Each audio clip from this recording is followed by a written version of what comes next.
able to stay there. Yeah, I think the writing down your positive talk definitely helps you. Yeah, because I think if I hadn't got that and wrote down, it would have been just, I would have relaxed, but I don't think I actually would have worked on my goals. Your mind will be going different places to find out what you want, whereas if you already have it done and written down, I found as well, it's easier to just focus, stay where you want to be. Like Ivan was saying earlier on, meditation, I find it very hard to clear my mind and just think of nothing, whereas when I have something to work towards, especially now I can repeat this pre-talk, or the positive talk even, to myself a few times, and then come back. I think definitely write it down as good. I think that, Komar, you are answering yourself your question before, because with that preparation that you are having before, you are helping to stay in that state of trance, instead of just your conscious mind thinking, okay, what I'm going to do now, what I have to think. So it requires practice. This is probably the first time that you are on purpose doing self-hypnosis. Probably, I'm not sure if you have done it before, but just following some steps. So the next time will be better, and you will feel better, and your goals, you will feel them within yourself even more and more. The more you practice, the stronger it will become. There is something that I forgot to tell you, and I just want now to clarify. I have written down here, well, this is something that is not on my guide, but it's something that I'm going to include, because I consider that it's very powerful. So now I discovered that I had to update my guide. And it's called Q. I don't know if that's the right pronunciation, C-U-E. Yeah. And P-H-S. This is Post Hypnotic Suggestion. Post Hypnotic Suggestion and Q. When you are doing your positive talk out of the session, it will be more powerful if you can think about something that is going to remind you that state of mind that you want to have. So I give you an example. You can tell with your positive talk, you can say, next time I see the red color, I will feel energized, if that's your goal. So what do we do with that?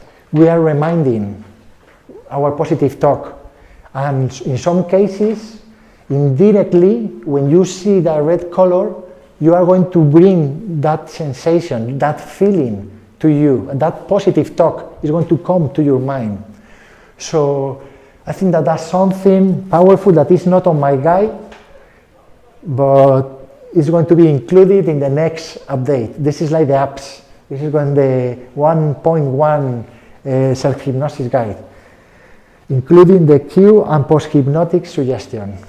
The Q is the thing, and the post-hypnotic suggestion is the feeling, we could say. Those two things. Linking something with a feeling, or with something that is positive, or with the positive talk.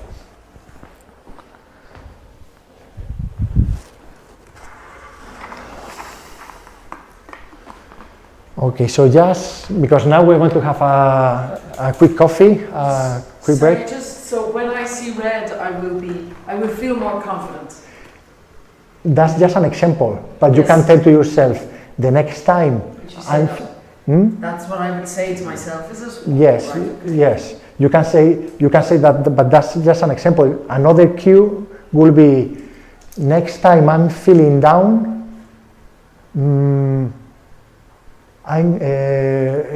okay, this is not a color. Next time I'm feeling down, that will be the cue. I'm going to, I am strong. For instance, you are changing the feeling. The next time I'm feeling down, I'm strong. What does it mean? Feeling down is your cue. So you are going to recognize that by feeling down, you have to change the feeling. In the same way that by seeing a red color, you want to feel better. By feeling down, next time, you are going to recognize and to tell yourself that you want to be strong. So the cue is something that is going to remind you to behave in one way, in one specific way. So I say red color because usually we work in NLP with red colors, with colors, and that's very simple. Next time you see the green color, you're going to see brighter the green color, and that green color is going to recall the feelings that you are having in the session. You're going to feel stronger, more energized, more confident of doing what you want to do. So, but anything can be, or whatever, depending on your goal. If you are in a meeting, it can be the cup of coffee. The next time I see the cup of coffee, I'm going to feel and I'm going to talk to my boss, feeling stronger. You are acknowledging that the cup of coffee is going to create within yourself that state to feel strong or stronger to talk to your boss. So that's something else. So as a summary, what have we done here? First of all, preparation. What do you want to achieve? Self-talk, positive talk. Even if there are here 5 steps, those 2 steps will be the first one, preparation. That will be first of all. Relaxation. You can take 5 deep breath in and breathe out, just to relax all your muscles. Imagining that when you are breathing out, you can even imagine that the tension is something physical. You can. If I tell you now, just imagine that I'm breathing out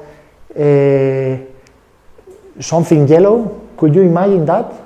If I'm breathing, could you imagine my breath? If I tell you, could you imagine that it's yellow now? So in the same way that you are imagining when I'm talking that my breath is yellow, you can imagine your tension getting out of your body, physically getting out of your body, and that's going to relax you, giving that suggestion, relax. After, to deepen that state of relaxation, you imagine the staircase from 10 to 1, going downstairs, 10, relax, 9, and self-suggestion, relax, deeper relax, and you are going down, down. You can take a deep breath in and breathe out, and you can imagine giving self-suggestion. I feel more relaxed, I feel more relaxed, and believing that you are more relaxed and relaxing. Before, what about that conscious part that can take cover? That when you are saying relax, what can happen is that I don't want to relax. That's what the conscious mind could say. Why I'm going to relax? So that inner dialogue. So just follow your self-instruction, but being aware that the conscious part could sabotage yourself, could sabotage you, and thinking, okay, I'm saying relax, but I'm not relaxing. I'm thinking about something else. I think you've the cue and the Post Hypnotic Suggestion is actually very strong. I was working with a client in particular that wanted to have they work for themselves, and they wanted to be more, I suppose, they wanted to be more motivated, but they wanted, like, really the issue with the person was that when their phone rang, they kind of got this, which is a horrible way to be. And so that was, the cue was the phone ringing, and the feeling then was this. So I used some NLP to work around that, but I'm looking at this now thinking that would have been a lot stronger to actually give him that technique and to do it with him, because the cue then would still be the phone ringing, but the Post Hypnotic Suggestion will be now when you feel the phone, hear the phone ringing, you're excited to answer it because it will be a business opportunity. I'll tell you what you are saying, I think it's on the books, what you are saying. I don't know if you have read it or not, but what you are saying, it could be an explanation that you can find on a book.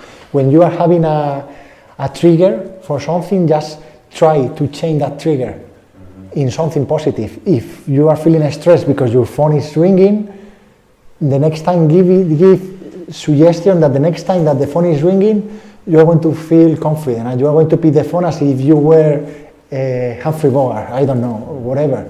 And just believe when the phone rings, just tell to yourself, I'm going to get that fucking phone and I'm going to talk here as if it was the best. Because we do things that, anyways, like I know when I coach people, even if it was just for an interview or a presentation, and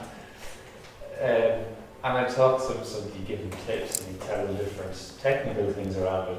But the mindset, I believe, and I know you do also, is the most important part.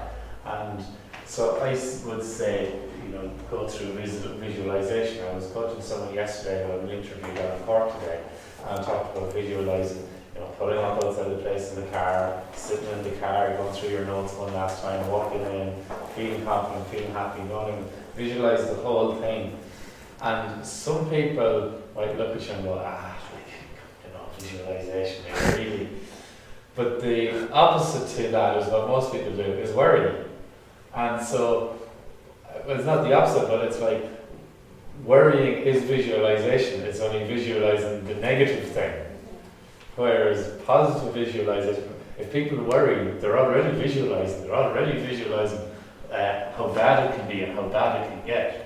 So if you just change it around to something like we're talking about here, create positive visualization, saying the right things to yourself, now you're giving yourself a chance rather than knocking yourself down. Actually, that's great, and we have that tool. We have the tool that... We just use it, most people use it wrong. I could tell you that we know it and we have an advantage. Even if some people could tell that we are freaks or whatever, I think that we have an advantage in most of the things that we do if we believe it. And well, if we believe it and we do it, obviously we have to, if we believe it, I believe that we should do it as well. So, the difference between going into a situation and going in thinking, oh God, if they ask me this now, I don't know what to say, I'm fretting about it, I'm worried about it.